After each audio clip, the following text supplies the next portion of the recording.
Bismillahirrahmanirrahim. Assalamualaikum warahmatullahi wabarakatuh. Innal hamdalillah nahmaduhu wa nasta'inuhu wa nastaghfiruh wa na'udzu billahi min shururi anfusina wa min sayyiati a'malina. Man yahdihillahu fala mudilla lahu wa man yudlilhu fala hadiya lahu.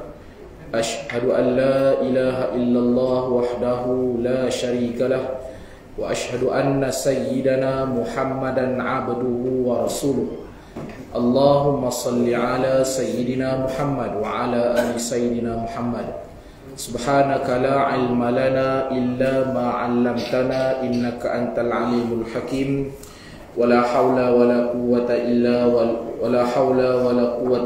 billahil aliyyil azim. Wala hawla wala quwwata illa billahil aliyyil azim. Wala hawla wala quwwata illa billahil aliyyil azim. Wahai Tuhan yang Maha Pengampun, ampunkan dosa-dosa kami. Wahai Tuhan yang membolak-balikkan hati, tetapkan hati-hati kami di atas agama-Mu. Ya Allah, ajarkan pada kami apa yang kami jahil, ingatkan balik pada kami apa yang telah kami lupa. Ya Allah, pahamkan kami agama, ajarkan kepada kami Al-Quran, rezekikan kepada kami ilmu yang bermanfaat, amalan yang soleh dan amalan tersebut diterima, serta rezeki yang halal dan rezeki tersebut baik. Allahumma amin.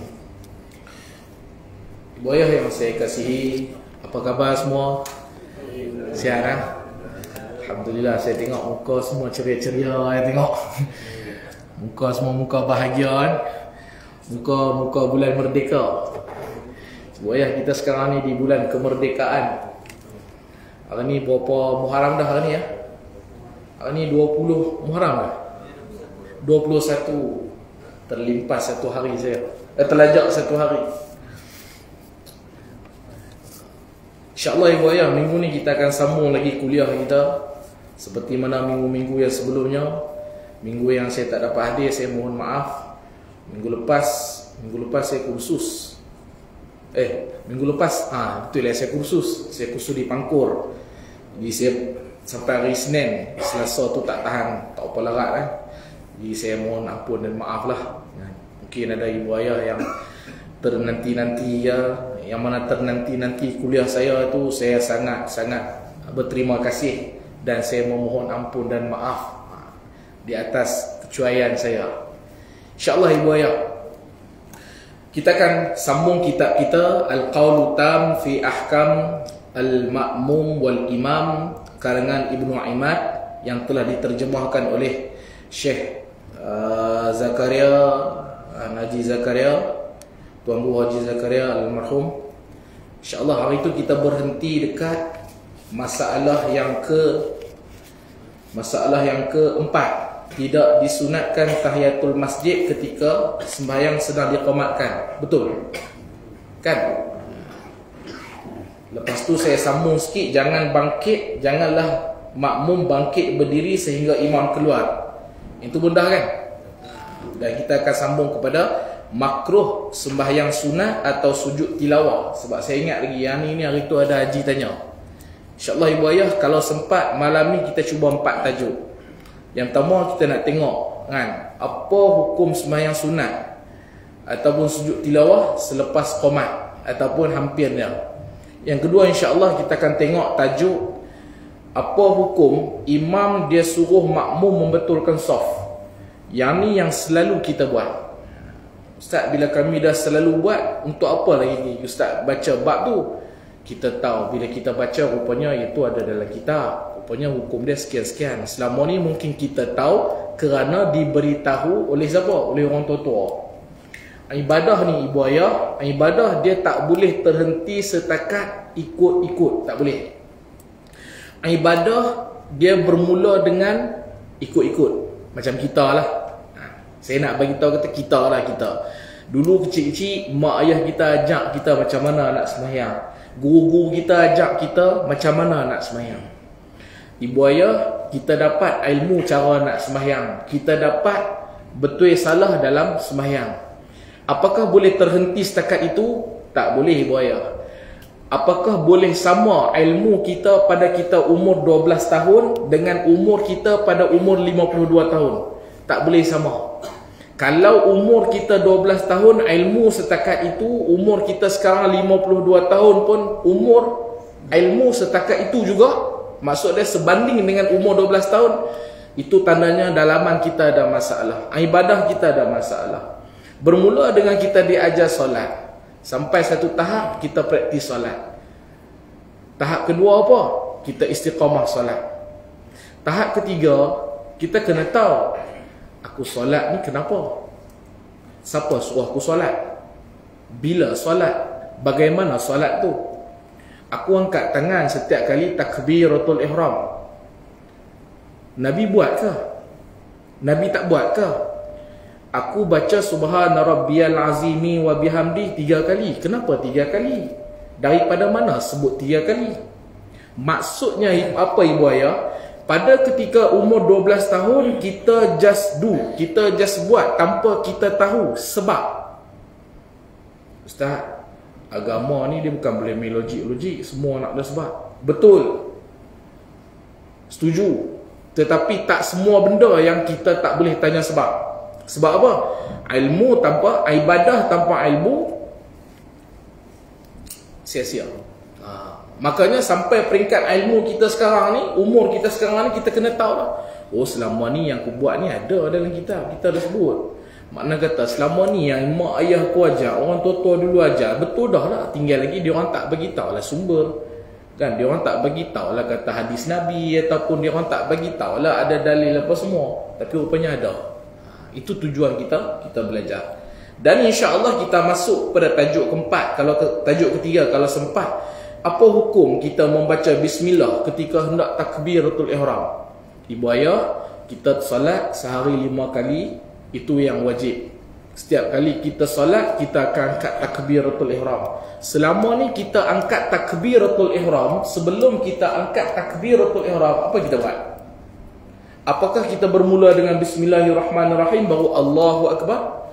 Ataupun apakah kita bermula dengan a'udzubillahi minasyaitanirrajim, Allahu akbar? Ataupun kita bermula bagaimana? Maka hari ini insya-Allah jika ada kesempatan masa kita akan tengok apa hukum membaca bismillah ketika hendak takbiratul ihram. Dan insya-Allah ibu ayah, kalau sempat juga kita akan tengok tajuk yang keempat. Apa dia? Apa dia hukum makmum bertakbiratul ihram? Kita lah, macam tadi kita salat maghrib, apa hukum makmum bertakbiratul ihram mengiringi imam? Maksud dia imam Allahu akbar, kita pun Allahu akbar. Apakah selama ni kita buat macam tu, ataupun kita sama-sama angkat takbiratul ihram bersama imam? Ataupun adakah selama ni kita angkat takbiratul ihram dulu baru imam? Ataupun bagaimana? Insya-Allah malam ni kita akan tengok. Okey? Selesai. Baik, kita masuk kepada perkara yang keenam. Makruh sembahyang sunat atau sujud tilawah selepas qamat atau hampirnya. Ibu ayah, dalam banyak-banyak solat, dia ada solat yang namanya solat sunat. Kita ada solat sunat istisqa, kita ada solat sunat istikharah, kita ada solat sunat tasbih. Pengurusi insya-Allah, orang kata setahun sekali kurang-kurang bagi ada juga solat sunat tasbih. Kalau di Penang, kalau di saya, tempat saya lah, biasanya kita akan buat solat sunat tasbih pada malam hari raya. Pasal apa buat malam hari raya? Solat sunat tasbih ni dia penuh dengan tasbih. Berapa banyak kali tasbih? 300 lebih tasbih. Tasbih dia macam mana? Subhanallah walhamdulillah wala ilaha illallah wallahu akbar. Berapa rakaat? 4 rakaat. 2 rakaat, 1 salam, satu sambung lagi 2 rakaat. Baru cukup lebih kurang 360 kalau tak silap saya. 360 ke 300? 300. Jadi kalau kata kat sini tak buat lagi, pagi biasa buat. Okey. Sebab apa? Sebab kenapa buat malam raya? Malam-malam ni tak boleh lah. Boleh lah. Boleh, tak ada masalah. Dia tak semestinya malam raya. Malam-malam bila pun boleh buat. Paling tidak pun seumur hidup buat sekali. Kalau tak mampu buat seumur hidup sekali, buat sebulan sekali. Seumur hidup sekali, sebulan sekali. Ustaz menambah-nambah. bagi ada pengalaman solat sunat. Makanya ibu ayah, ada lagi satu nama solat sunat tahiyatul masjid. Yang 2 minggu lepas saya dah berkongsi. Ibu ayah, dalam solat juga ataupun dalam bab ibadah, khususnya solat, ada yang namanya sujud. Kita ada lebih kurang 5 jenis sujud ibu ayah. Kita ada lebih kurang 5 jenis sujud. Sujud yang pertama yang kita sujud dalam solat tu lah, kan, setiap kali selepas kita bangun daripada i'tidal, kita akan terus sujud. Itu sujud dalam solat. Ada namanya ibu ayah, namanya sujud sahwi. Sujud sahwi. Ibu ayah balik nanti, kalau ibu ayah boleh ingat 5 jenis sujud ni, saya pun dah berasa alhamdulillah dah tercapai objektif pembelajaran hari ini. Ada nama dia sujud sahwi, dan ada nama dia sujud tilawah. Biasa dengar sujud tilawah. Sujud tilawah ni ayah, ibu ayah, dia ada 2 nama. Satu dipanggil sujud tilawah, satu dipanggil sujud sejadah. Sujud tilawah dan sujud sejadah adalah orang yang sama ataupun perbuatan yang sama. Dan seterusnya kita ada sujud syukur. Ibu ayah pernah ada pengalaman buat sujud syukur? Kalau ada, alhamdulillah. Ini yang kelima, inilah saya kata sujud tilawah tu 2 nama. Dia kongsi 2 nama. Ini jenis-jenis sujud yang ada dalam ibadah. Boleh dilakukan, ada ketikanya sujud tu jadi haram, ada ketikanya sujud tu jadi wajib, ada ketika sujud tu jadi makruh, ada ketika sujud tu jadi sunat, dan ada ketika sujud tu jadi harus. Bila semua hukum tu berubah, tengok keadaan. Macam mana ustaz? Nanti ke depan cerita. Saja nak beritahu ada 5 jenis sujud saja. Maka hari ni kita akan baca makruh sembahyang sunat atau sujud tilawah selepas qomat atau hampirnya. Pengarang kitab kata apa? Apabila sembahyang telah diqomatkan. Maksud dia azan sudah, solat je belum, tapi qomat dah berlaku. Maka janganlah para makmum berbimbang dengan mengerjakan sembahyang sunat atau sujud tilawah. Ibu ayah, kalau ada pen, kalau ada pensel, tolong tanda dekat mana saya berhenti. Sebab apa? Sebab kitab ni dia diterjemahkan daripada kitab Arab. Kitab Arab dia terjemahkan kepada bahasa Melayu menggunakan tata bahasa Arab. Makanya ibu ayah, kalau salah baca, lari makna.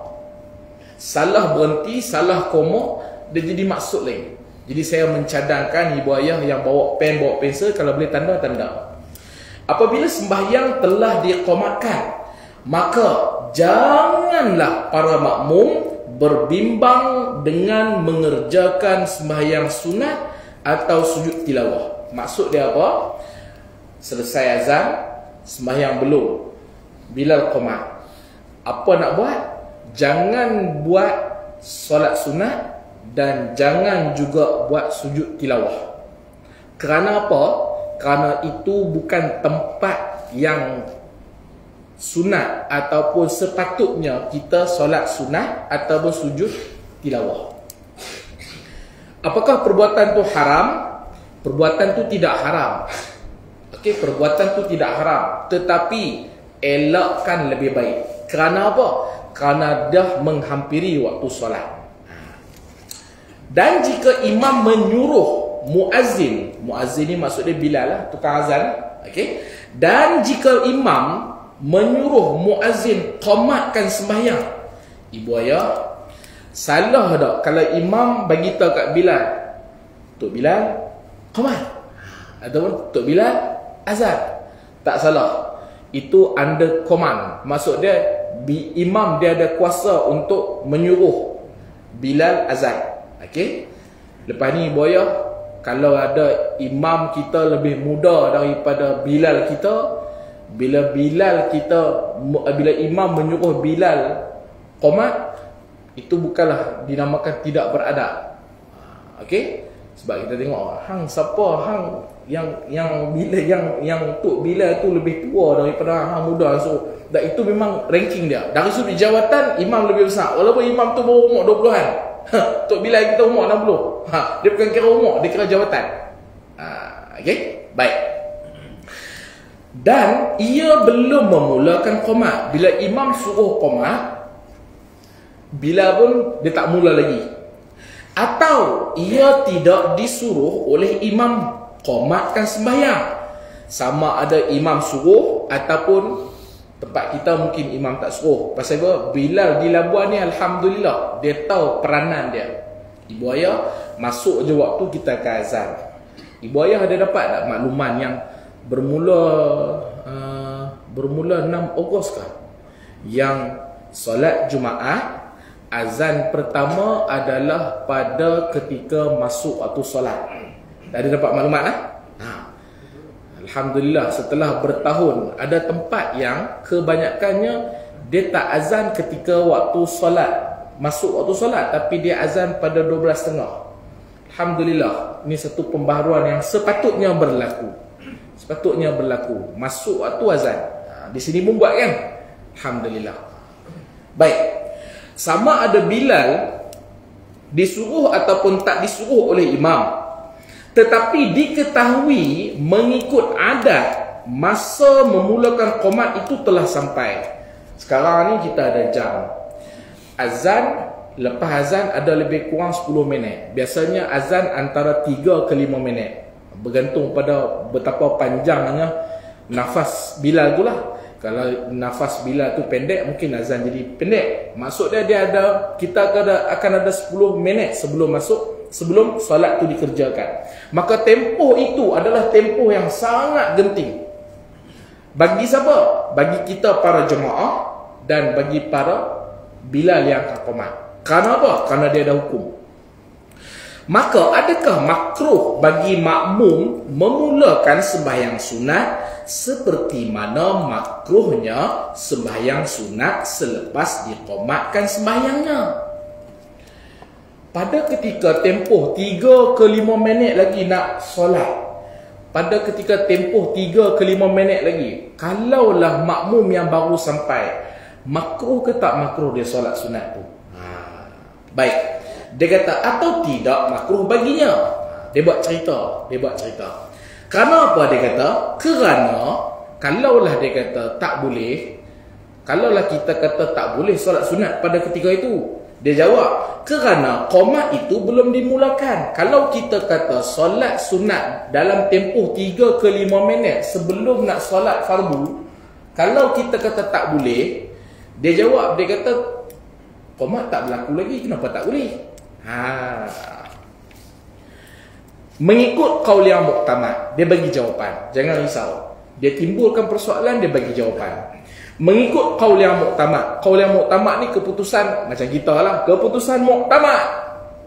Pengurusi kita jadi pengurusi. Keputusan muktamad, Bilal kita jadi Bilal. Maksudnya keputusan yang dipegang lah. Okey. Mengikut qaul yang muktamad bahawa perbuatan tersebut makruh hukumnya. Koma di situ. Perbuatan kita solat sunat dalam keadaan tempoh masa yang sangat genting. 2 minggu lepas saya ada cerita, untuk nak solat sunat maksima 2 minit.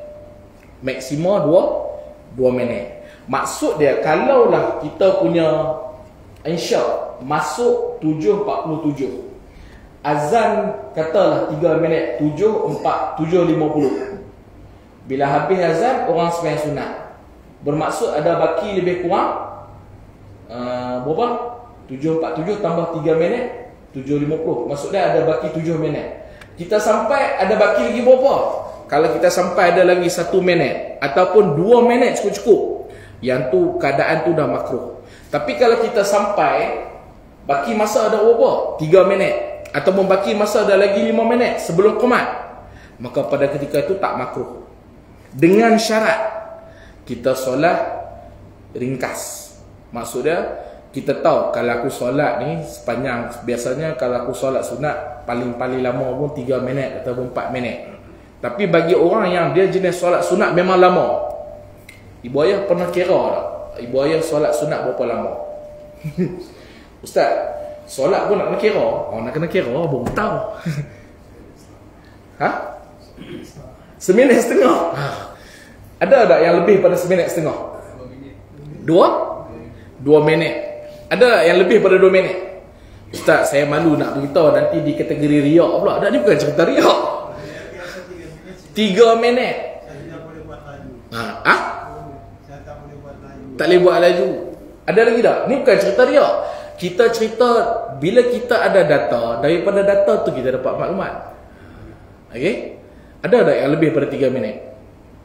Saya kira ibu ayah. Yang pertama saya kira sembahyang sunat saya. Saya set time. Yang kedua saya tengok di masjid saya bertugas di Masjid Sungai Berdaun. Sekarang ni nama dia Masjid Sultan Abdullah. Kami singkatkan jadi MASA. Saya cek sembahyang tarawih. Sembahyang tarawih lebih kurang 2 minit 15 saat ke 2 minit 50 saat. Maksud dia kelajuan yang orang kata sederhana lah. Maksud dia purata solat sunat ni kita kata 3 minit lah, 3 minit kan, 3 minit. Jadi boya, kalau lah kita sampai, kalau jenis kita tahu dah diri kita solat sunat ni mungkin 5 minit, sampai masa tinggal 3 minit, jangan dah, kita tu makruh. Kita yang nak solat, yang kita dah tahu ukuran kita punya solat ni 5 minit, makruh pada ketika itu kalau kita solat. Tapi ukuran solat kita dah tahu, aku solat sunat paling lama 2 minit, pada ketika tu tak makruh. Jelas kan? Okay, clear. Kerana apa makruh dia kata apa? Kerana barang yang hampir kepada sesuatu perkara diberikan hukum perkara itu. Kerana barang yang hampir kepada sesuatu perkara diberikan hukum perkara itu. Apabila solat dekat-dekat dah nak qomat, makruh. Sebab apa? Apabila masa nak dekat qomat tu dah hampir, maka solat yang dilakukan pada masa yang hampir tu pun jadi makruh. Itu maksud dia. Baik. Kerana apa? Kerana qomat boleh berlaku semasa ia sedang di dalam sembahyang sunat. Pasal apa makruh? Kerana qomat tu boleh berlaku bila-bila masa.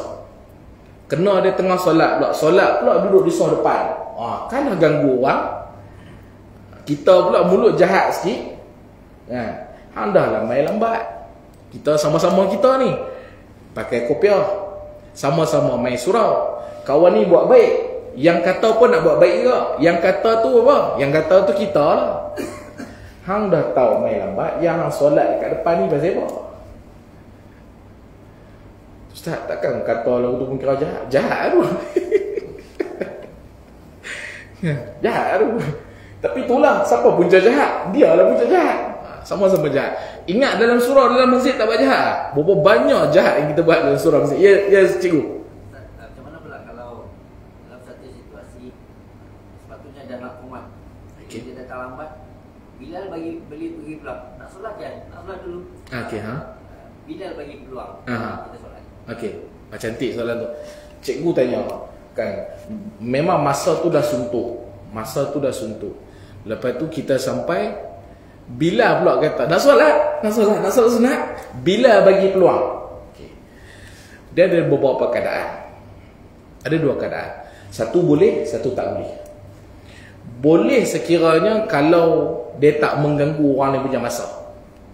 Walaupun bila dia ada kuasa, mentang-mentang dia bila dia bagi izin ikut dah. Mana nak tahu di kalangan kita ada yang mungkin kesempitan masa nak cepat, tapi dia nak dapat pahala jemaah juga. Tiba-tiba bila bagi dekat mentang-mentang pengurusi main lambat umpamanya. Masuk bila kata pengurusi tahu sunat. Pengurusi dah lambat, tiba-tiba ustaz yang mengajar pun main lambat. Ustaz sampai ustaz solat sunat. Tak boleh. Maksud dia ada tengok bila kena tengok keadaan. Tengok keadaan. Tu kata ada ketika boleh, ada ketika tak boleh. Tengok pada tempat-tempat lah. Kalau tempat kita tak jadi masalah, kalau setakat lewat 2-3 minit tak jadi masalah, maka go on lah. Tak ada masalah. Boleh ya? Ya. Sebagai masa selepas azan itu berapa minit daripada azan itu sebaik-baiknya lah pendapat Ustaz. Okey. 10 minit daripada azan itu terus kamat ataupun tunggu dulu selesai, ada lagi sembahyang sunat, tunggu lagi. Okey. Ataupun berapa minit biasa yang sesuai, yang sepatutnya lah. Maksudnya subuh kan, subuh kalau 5 menit, azan kira 5-8 menit. Daripada 5-8 menit itu berapa menit sepatutnya? Okey, cantik tu. Agak-agak berapa masa tempoh masa kita boleh bagi ruang untuk jemaah? Yang ditetapkan oleh jam kita cantik dah. Zuhur, maghrib, zuhur, asar, maghrib, isyak 10 minit tu cantik dah. Cuma subuh mungkin boleh lajak sikit, antara 15 minit. Dan kebiasaannya di mana-mana tempat pun ada setengah tempat dia bagi setengah jam. Setengah jam. Kalau saya pilih tengah-tengah. 15, kalau subuh lah, subuh 15 minit cantik lah. Kalau sampai setengah jam tu marah orang. Kan? Kalau hari cuti mungkin boleh lah, tapi hari cuti pun kalau dia nak kejar ferry 6.30. Marah boleh bergaduh. Ibu ayah nampak simple kan? Takkan masa sikit pun nak bergaduh. Dah masalahnya aku sekarang ni aku tunggu 6.30 ferry. Hang lambat, bila hang lambat aku nak pergi mana? Aku nak pergi KK, aku ada review dengan doktor. Kerana hang lambat aku sangkut. Jadi isu. Biasanya 10 ke 15 minit tu cantik kalau waktu subuh. Itu pun katakanlah sepakat para jemaah umpamanya memberi cadangan ataupun kita angkat satu cadangan sama-sama kita dan cadangan itu dipersetujui. Contoh yang ditetapkan 10 minit umpamanya. Tapi kita rasa di tempat kita, suasana kita lebih tahu. Kan, kita lebih tahu orang kampung kita bagaimana, kita lebih tahu. Orang kampung kita ni mungkin 15 minit tak cukup, mungkin perlu 20 minit.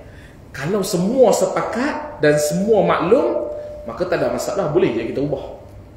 Cuma jangan subuh tu pukul 5, kita subuh pukul 4.50. Ibu ayah faham? Faham? Tak gelak pun. Tak sampai ya. Subuh pukul 5, kita subuh pukul 4.50. Yang tu dah merepek dah, jadi ajaran sesat lah. Tak masuk waktu lagi kita solat subuh lah. Tak sampai saya menyelawak. Punchline tak kena. Maka begitulah keadaannya. Okey? Sebab itulah kita para jemaah diberi masa 10 minit tu cukup sangat, cukup cantik dah.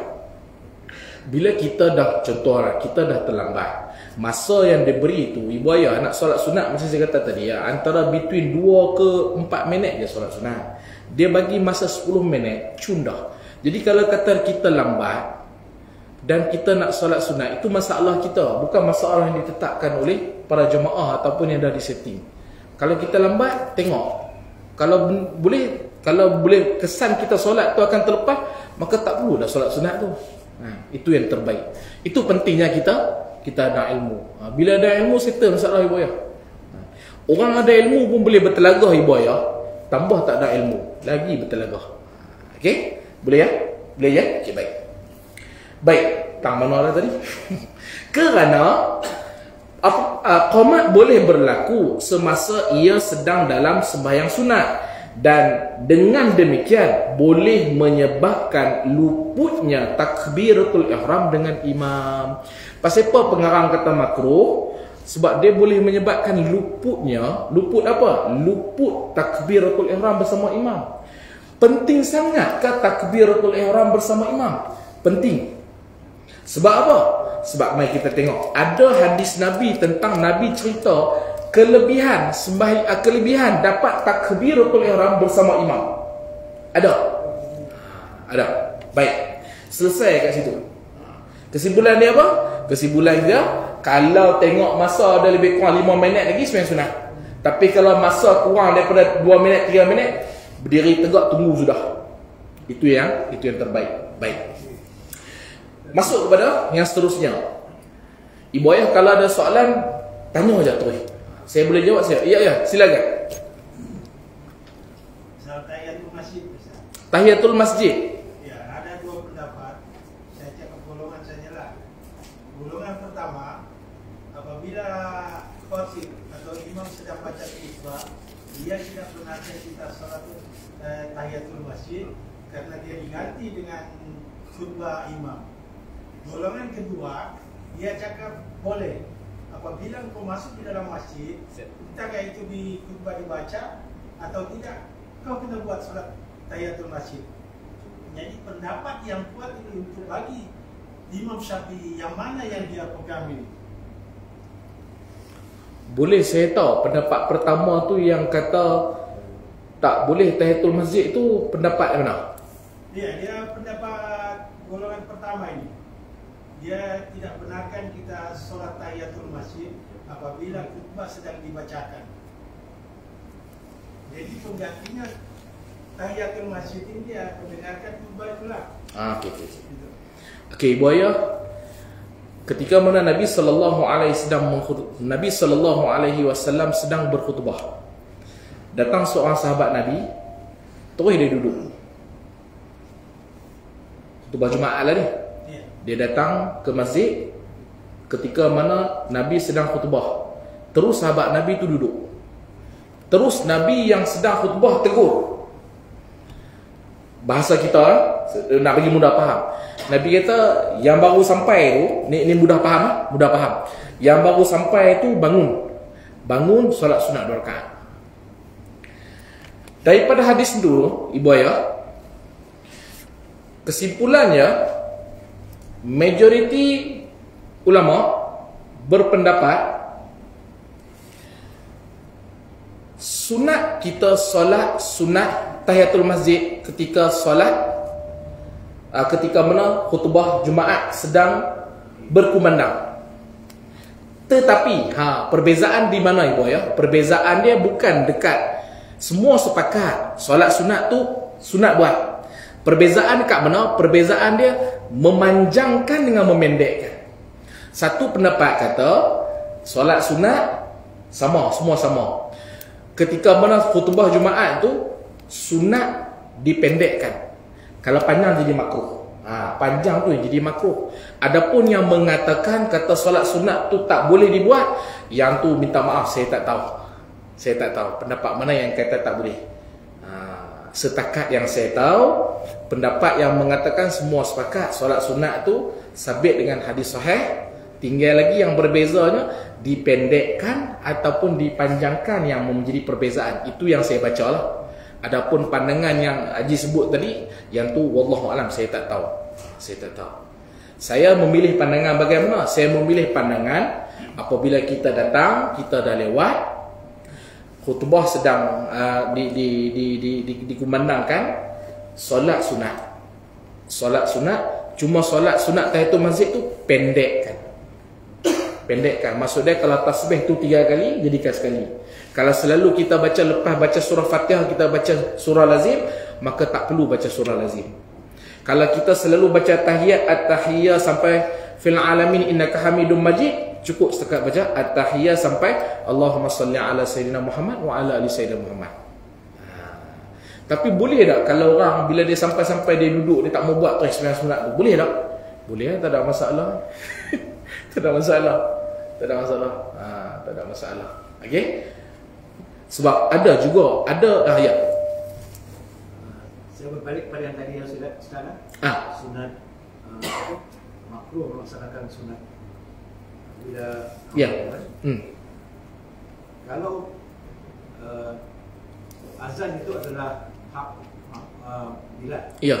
Kemudian qamat itu adalah hak imam. Okey. Kalau kita persetujui untuk solat tu, kita sudah nyatakan solat tu 10 minit. Perlukah kita lagi menunggu imam itu untuk beri arahan?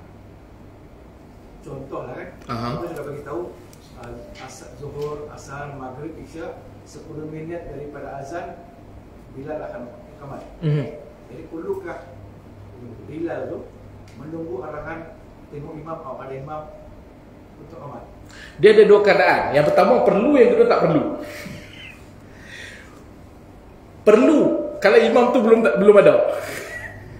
Saat lagi dia azan, dia qamat, tiba-tiba krik. Maksud dia imam tak ada lagi. Kan jadi fitnah juga kan. Tak perlu bila imam tu ada lah, ataupun dia memang tahu imam ada. Jadi buat apa dia nak minta izin lagi? Kan? Melainkan imam ni jenis cengeng sikit. Maksud dia imam ni dia kuasa veto. Bilal lagi mana aku tak masuk, lagi aku tak kata on, jangan on. Yang tu. Tapi tak berlaku kan imam berlaku tu kan. Tapi kalau berlaku kena buat perbincangan semula lah. Ada dua keadaan. Yang pertama perlu, yang kedua tak perlu. Bila perlu, apabila imam tu tak ada.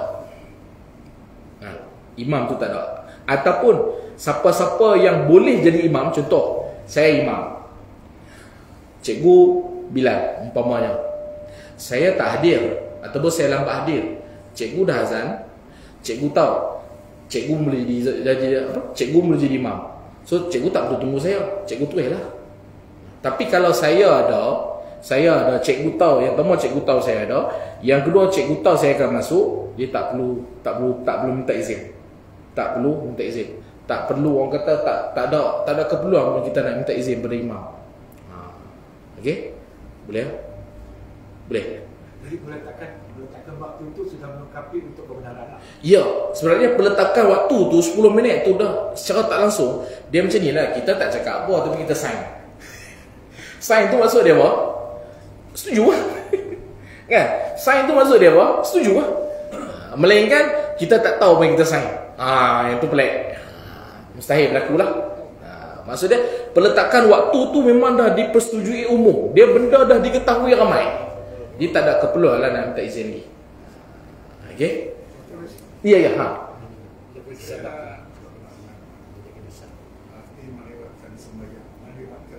Melewatkan solat. Adakah kita melewatkan waktu subuh sehingga setengah jam itu juga terus melewatkan solat subuh? Oh, okey. Kan di sinilah dia Afrika. Kita dipanggil berdosa. Okey. Ibu ayah, nanti dalam kitab ni kita akan jumpa, dia akan bagi satu tajuk, kalau solat Jumaat tak boleh diawalkan, maka sunat dilewatkan. Solat Jumaat ni dalam kitab ni nanti kita akan jumpa tajuk tu. Kalau solat sunat, kalau solat Jumaat tak boleh diawalkan. Contoh, solat Jumaat masuk 12 apa? 12.27. Maksud dia 12.37 khutbah, dan kita akan solat kan. Kata kalau 12.37 kita akan solat, tiba-tiba ada sebab yang menyebabkan kita tak boleh solat pada 12.37 tu, maka pada ketika tu sunat kita lewatkan dia. Pukul apa? Kalau setuju pukul 3, kalau setuju pukul 2.50 boleh. Itu yang pertama. Yang tu kita akan jumpa ni. Adapun soalan tadi kata, contoh subuh tadi, kita melewatkan solat. Apa maksud melewatkan solat? Dia melewatkan solat ni ada beberapa maksud. Yang pertama, okey, yang pertama, Zuhur pukul 12.27. Asar pukul 3.45. 3.35 kita solat Zuhur. Itu maksud yang pertama, kita melewatkan. Kedua, kita memang dah dalam masjid, sengaja kita tanpa sebab, sedangkan jamaah dah berlaku, kita buat apa? Kita bersembang dulu kat luar. Itu maksud lewat. Tapi lewat yang kita memang dekat hampir masuk waktu dengan lewat yang contoh yang pertama tadi sama tak? Tak sama. Habis yang macam kita, contoh kita lewatkan 10-15 minit, dah, yang tu bukan kategori lewat. Yang tu kategori bagi ruang. Bagi ruang. Apatah lagi kalau subuh. Kalau waktu zuhur, azan dah, kamu masuk waktu dah. Allah. Baru satu tajuk. Kalau kata waktu zuhur pun kita lewatkan 10 minit, pun masih ada yang lewat, bayangkan subuh. Subuh waktu yang paling susah nak bangun. Kita yang berusia ni pasal apa boleh bangun? Yang pertama pasal kita dah berusia. Yang kedua pasal kita nak kencing. Yang ketiga, bila manusia ni, bila umur dia meningkat, Allah Ta'ala tarik satu benda. Apa dia? Dia tidur, dia tak berapa nak boleh tidur elok. Subuh pukul berapa? Subuh pukul 5, pukul 3 dia bangun dah. Tak percaya esok sampai umur 40-50 dia akan main benda tu. Saya dulu saya tak faham benda tu, tapi bila saya dah meningkat umur, saya muda lagi baru 35. Saya umur 35 pun saya dah berasa dah. Dia macam tiba-tiba automatik. Kadang pukul 4.30 tu switch on. Kadang-kadang lah. Jadi Pasal apa kita boleh bangun awal? Itu antara sebab. Ada orang memang tabiat dia macam tu. Makanya ibu ya, ruang masa 10-15 minit tu, apakah dia dikategorikan sebagai melewatkan solat? Tidak. Tidak. Dia bukan kategori melewatkan solat. Okey, dia kategori memberi ruang untuk orang datang solat. Boleh ya? Okey. Berkenaan dengan kita diperuntukkan 15 minit. Okey, So, tiba masa 15 minit. Okey. Tiba-tiba datang makmum. Okey. Dia sembahyang sunat. Okey. Itu kita tunggu lagi. Okey. Begitu baru makmum yang satu tadi Datang lagi. Datang lagi satu. Sembahyang lagi 2 Okey. rakaat. Belum sampai 2 rakaat datang lagi satu. Okey. Sembahyang lagi 2 rakaat. Okey. Sampai pukul 5:30. Jadi macam mana? Bila boleh kamatkah waktu dia sembahyang sunat?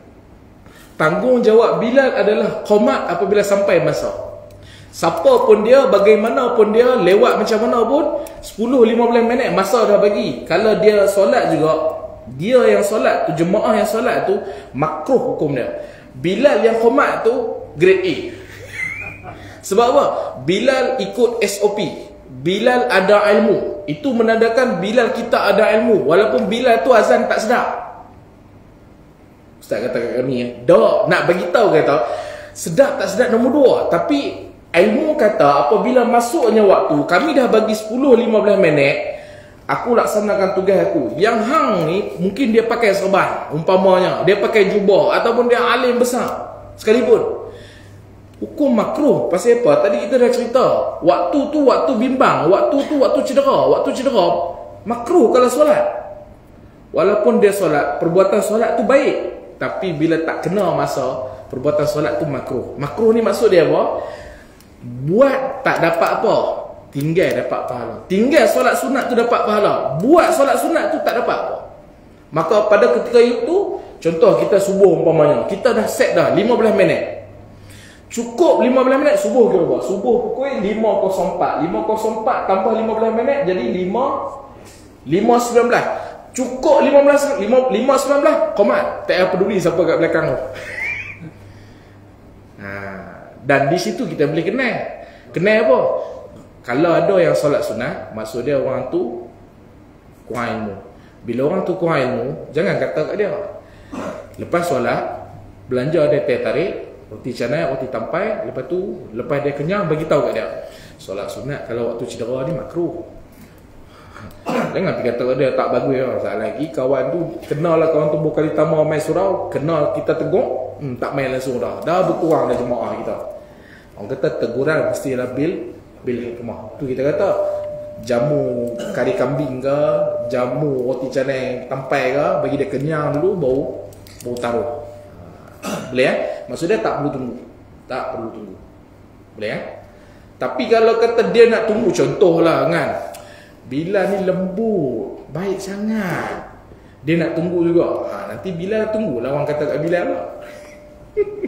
Kan? Bilal nak baik pun tengok keadaan. Jangan baik tak kena tempat. Okay? Kita bersama lah, baik tu bagus, tapi baik tak kena tempat tak bagus. Ya, Haji. Kalau azan kan, bila azan waktu azan tu berapa minit yang boleh kita azan apabila orang kira contoh ada kita terlambat lah. Jadi azan waktu 7.29. Tiba-tiba kita datang 7.35. Tidak orang azan kan, kita azan boleh kita azan ataupun tidak perlu azan kita qamat ya. Okey. Azan ni adalah syiar Islam. Apabila azan adalah syiar Islam, timing azan terbaik adalah pada ketika masuk waktu. Contoh subuh 7.54 minit. 5.4 minit tu kita azan. Itulah waktu terbaik azan. Adapun contoh 5.4 minit kita main surau umpamanya, kita main masjid tak ada orang azan. Bila lambat ke kebetulan hari tu kan, lepas tu pukul berapa? Pukul 5.20 baru kita sampai umpamanya, kosong lagi, tak ada azan. Maka pada kita boleh tak azan? Boleh. Sebab apa? Azan adalah syiar. Azan ni maksud dia apa? Azan ni maksud dia kita panggil orang, kita seru orang ajak solat. Maka dia tak ada satu ketetapan masa. Contoh subuh 5.4 minit, syuruk pukul 6.15 umpamanya. Tak sampai pukul 6 dah tak boleh azan. Dah. Dia tak ada masa yang ditentukan tak boleh azan. Ada kesalahan itu Ustaz. Apabila orang rumah aku sembahyang sudah pada waktu tapi sekarang baru azan. Itu yang kita buat. Ramadan lagi Ustaz, Ramadan. Yang tu isu lain. Itu isu lain. Itu isu lain. Adapun nak azan, dia ada dua tu. Dia ada dua keadaan tu. Ni Abang Haji. Yang pertama, ketika mana belum azan. Okey? Yang pertama, waktu bila nak azan. Waktu bila tak ada masa, bila masa boleh azan. Adapun kalau kata azan tu, contoh macam bulan Ramadan, boleh menimbulkan fitnah. Ustaz, azan boleh menimbulkan fitnah ke? Ya, boleh. Contoh macam tadi lah. Kan? Jenis orang, dia tunggu, dia memang di rumah dia ada handphone apa semua, datang masuk waktu kan. Nak tunggu, ada orang, dia tak tunggu surah azan, dia tak tunggu masjid azan. Dia tunggu masuk waktu dia solat. Sekali dia dah solat, tiba-tiba dia azan. Dia pula jadi,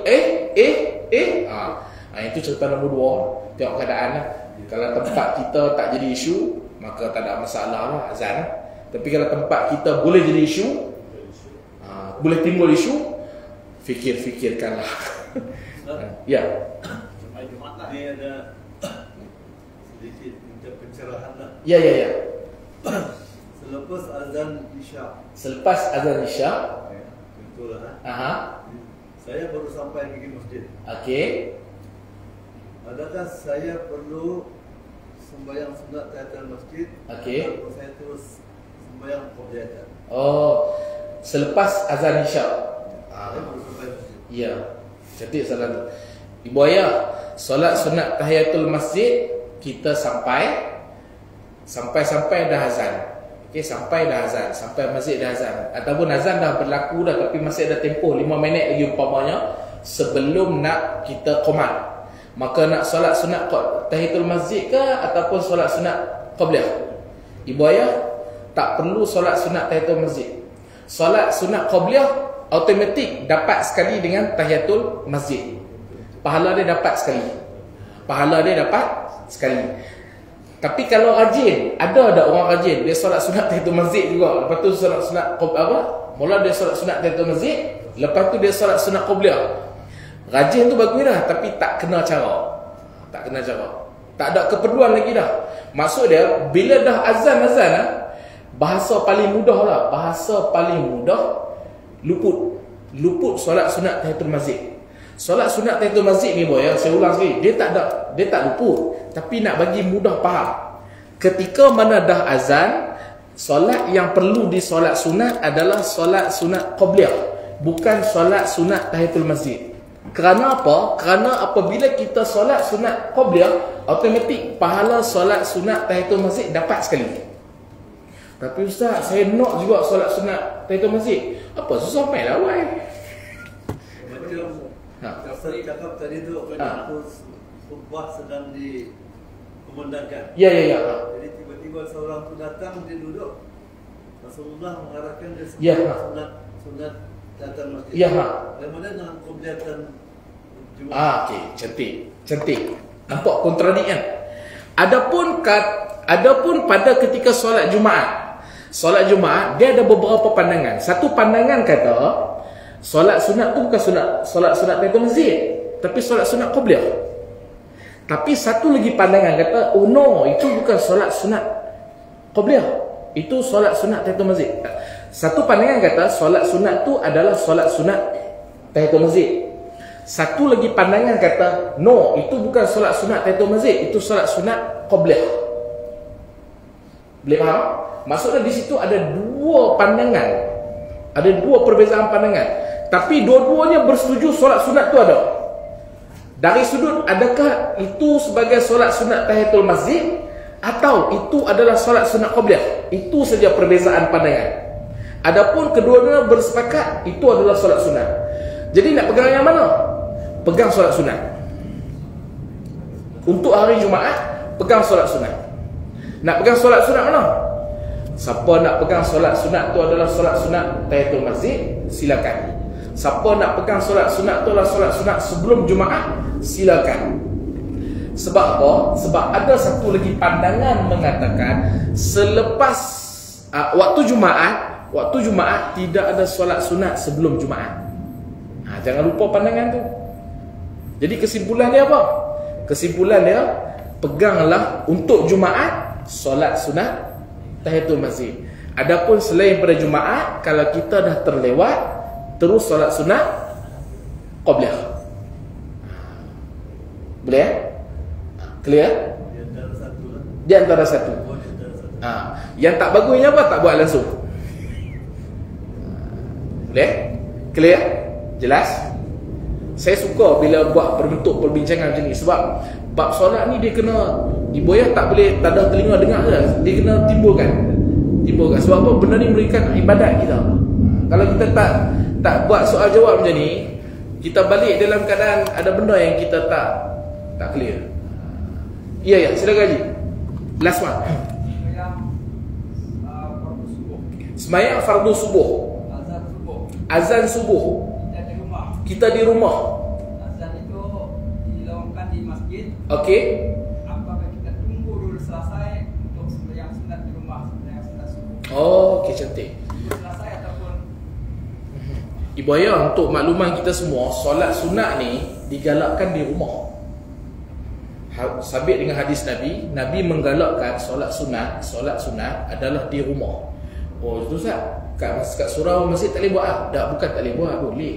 Tapi yang digalakkan adalah di rumah. Itu yang pertama. Yang kedua, apabila masuknya waktu solat, maka kita dah boleh solat yang berkaitan dengan waktu solat tu. Seulang sekali. Apabila masuk waktu solat tertentu, masuk waktu solat subuh, masuk waktu solat zuhur, masuk waktu solat asar, masuk waktu solat maghrib, masuk waktu solat isyak, masuk je waktu solat itu, maka boleh kita solat yang berkaitan waktu itu. Contoh subuh, azan tak selesai lagi. Azan maksud dia apa? Masuk waktu solat lah. Walaupun azan tu tak habis lagi, boleh tak nak terus solat sunat? Boleh. Walaupun azan tu tak habis lagi, boleh tak nak terus solat subuh? Boleh. Tak ada masalah. Tapi Ustaz, macam tak best lah pula pasal azan. Itu masalah diri sendiri. Kalau kita ada rasa macam, ada orang dia tak puas tau, dia mesti dengar azan habis dulu baru dia nak solat. Itu peribadi, tak ada masalah. Hukum kata apa? Hukum kata masuk je waktu you boleh solat, tak ada masalah. Yang tak bolehnya tak masuk waktu lagi you solat, itu yang tak boleh. Boleh ya? Tak ada masalah. Saya ulang sekali, masuk je waktu boleh solat. Solat sunat maupun solat fardu ketika itu, tak ada masalah. Okey, clear? Boleh ya? Baik. Sunat dan wajib. Sunat dan wajib, dua-dua boleh. Walaupun dalam pertengahan azan. Ya, sebab apa? Sebab masuk waktu. Ya, betul Haji. Macam berbuka puasa. Ibu ayah buka puasa, tunggu azan habis ke? Astaghfirullah. Tolong jawab dengan jujur lah kan. Tolong jawab dengan jujur dengan saya. Kalau orang Bilal pun sunat di rumah, orang Bilal. Ibu ayah tolong jawab jujur dengan saya. Saya nak tanya. Ya. yang kita confuse Pak. Ya. Perlu dihormati azan itu habiskan baru kita sembahyang sunat. Adapun bab hormat tak hormat itu masalah kita. Masalah hukum kata apa? Masuk je waktu boleh. Tapi kalau kita ni jenis apa kan? Azan tak selesai lagi, tak dandan, ataupun terburu-buru bubut-bubut kita ni, kan? Bubut-bubut kita ni, tak ada masalah, settlekan azan selesai dulu baru kita solat pun boleh. Di sahur lagi, boleh baca doa lagi. Macam puasa lah. Siapa dekat sini yang tunggu azan sampai habis baru dia buka puasa? Tolong kat tangan. Confirm tak ada yang berlaku lagu tu. Kadang-kadang wanita dia selalu tak ada tanya. Ya. Boleh kita sembahyang zuhur, sembahyang Jumat baru selesai lagi. Ini lain buat suas kekeliruan. Ya. Kaum wanita satu. Betul. Di rumah. Punca dia apa?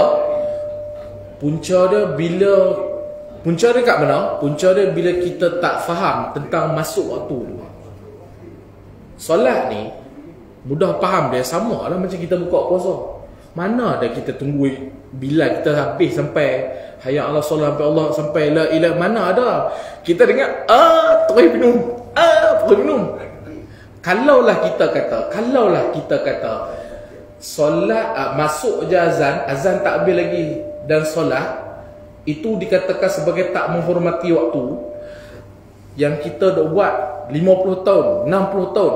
Masuk waktu maghrib kita tak tunggu azan tu sampai habis, kita dah buka puasa, apakah kita tak dikira tak menghormati waktu? Sama. Tu kata kita punya mindset dari dulu macam tu. Mindset kita nak sembahyang ni apa? Azan dah habis barulah sembahyang. Ini yang kita nak kena. Boleh jawab lagi. Minum. Duduk. Salah nahwa. Sembahyang mana lagi? Itu antara mindset yang kita nak kena ubah. Mindset dia nak ubah bukan boleh dengan semang kari.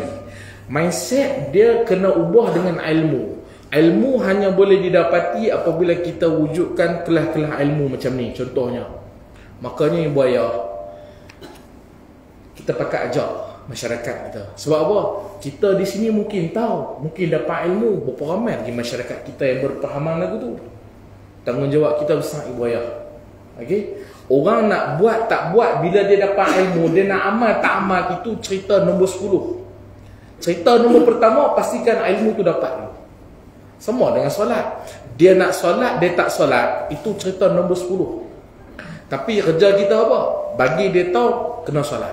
Soal dia buat tak buat itu nombor 2. Itu dia dengan Tuhan. Boleh bayang? Alhamdulillah malam ni banyak soalan. Silakan.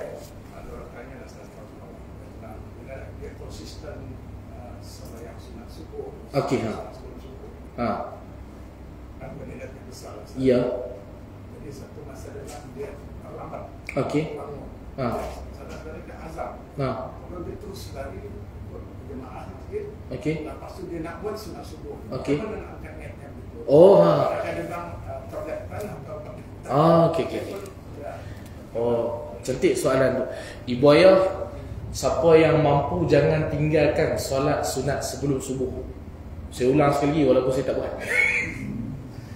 Ibu ayah, Allah Ta'ala kata lima taqulu ma la taf'alu. Kenapa hang cakap apa yang hang tak buat? Saya ni ibu ayah nak cakap pun takut. Sebab apa? Apa yang saya sampaikan ada benda yang saya tak buat. Tetapi lebih baik saya sampaikan daripada saya tak sampai. Sebab nanti Tuhan tanya, aku bagi hang kemampuan, aku bagi hang ilmu, kenapa hang tak sampaikan? Dah jenuh. Ibu ayah, sebolehnya cubalah jangan tinggalkan solat sunat sebelum subuh. Sebab Nabi tak pernah meninggalkan solat sunat sebelum subuh. Itu yang pertama. Yang kedua, katalah kita dah terlimpas. Kita solat berjemaah di masjid.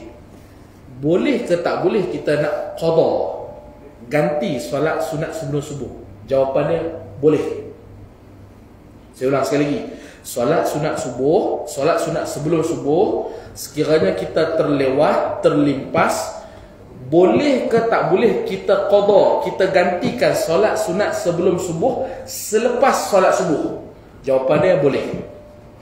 Kalau dah boleh, bagaimana nak niat dia? Boleh niat seperti biasa. Sahaja aku solat sunat sebelum subuh 2 rakaat kerana Allah Ta'ala. Atau sahaja aku solat sunat sebelum subuh qada 2 rakaat kerana Allah Ta'ala. Kerana apa? Kerana satu pandangan mengatakan, kalaulah dia dah terlimpas masa, dia niat yang tak terlimpas masa pun jadi benda tu, dan dia niat qada pun tetap jadi benda tu. Makanya pada ketika niat tu tak jadi masalah. Sebab apa? Sebab tak ada masalah. Sebab dia kategori solat yang boleh diqadakan. Solat yang boleh dikategori solat yang boleh diqadakan. Maka tak ada masalah kalau kita sebut qadaan ataupun tak sebut qadaan. Tetap berhasil. Boleh ya? Selesai? Ini kalau sembahyang selepas bersihkan ke dalam rumah ni, sudah sembahyang masjid, sudah sembahyang. Masjid dah sembahyang subuh. Kumpul. Tapi dia nak kerjakan sebelum subuh di rumah. Boleh? Boleh. Saya ni pengalaman peribadi ya. Saya kalau saya dah bangun lewat, tapi subuh tu ada lagi, saya tak pergi masjid. Tak tahu tak pergi masjid. Sebab saya nak dapat fadilat solat sunat sebelum subuh tu. Saya akan solat sunat subuh dulu, solat sunat sebelum subuh, baru solat subuh. Ya, sunat fajar. Sunat fajar, kemudian selepas azan kita sambung. Selepas itu baru sambung ke solat fajar, sunat fajar. Kemudian selepas itu kita tunggu azan, kita sambung solat sunat subuh. Solat sunat fajar. Ya. Solat sunat fajar dengan solat sunat sebelum subuh adalah dua benda yang sama. Ya, dua benda yang sama. Nama lain solat sunat fajar lah. Ada yang cakap fajar, sunat fajar, ada yang cakap sebelum subuh. Ya.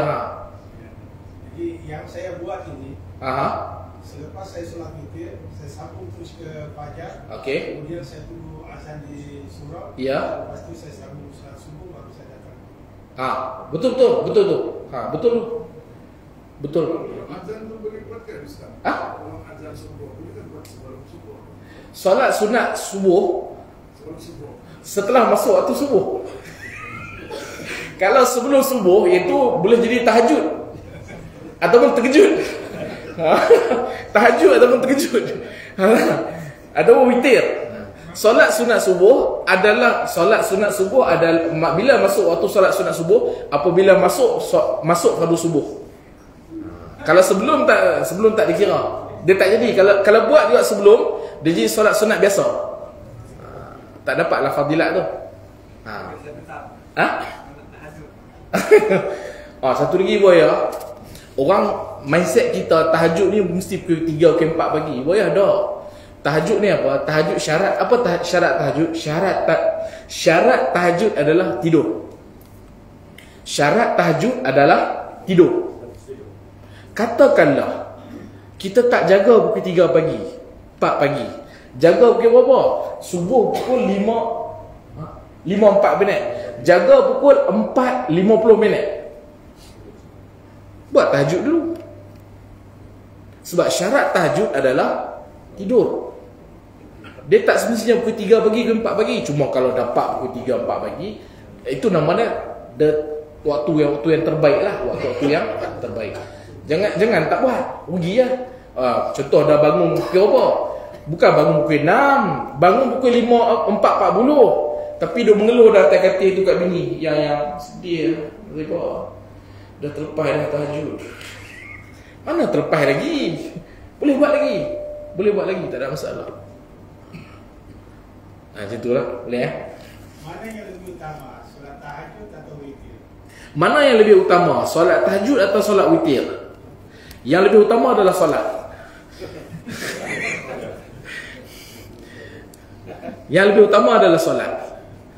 Saya tak boleh kata witir lebih utama ataupun tahajud lebih utama. Sebab apa? Sebab kedua-duanya adalah fadilat, kedua-duanya ada kelebihan. Tapi yang pastinya yang lebih utama adalah solat. Okay? Buatlah mana-mana pun, tak ada masalah. Okey. Baik. Wallahu a'lam, selesai. Nanti kita berhenti dekat situ, insya-Allah kita akan masuk kepada masalah yang ketujuh. Sunat imam menyuruh makmum membetulkan saf. Insya-Allah kalau tak ada apa minggu depan. Insya-Allah. Mudah-mudahan tak hujan, cuaca pun elok. Saya pun tak beragam. Kalau meragam memang payah juga. InsyaAllah. Salah silap saya mohon ampun dan maaf. Mudah-mudahan ada manfaat yang kita dapat pada malam ini insya-Allah. A'udzubillahi minasyaitonirrajim. Bismillahirrahmanirrahim. Alhamdulillahirabbil alamin. Allahumma salli ala sayyidina Muhammad wa ala ali sayyidina Muhammad. Allahumma faqihna fid din wa 'allimna ta'wil. Allahumma rzuqna fahman nabiyyin wa hifzal mursalin wa ilhamal malaikatil muqarrabin. Rabbana atina fid dunya hasanah wa fil akhirati hasanah wa qina adzabannar. Walhamdulillahirabbil alamin. Assalamualaikum warahmatullahi wabarakatuh.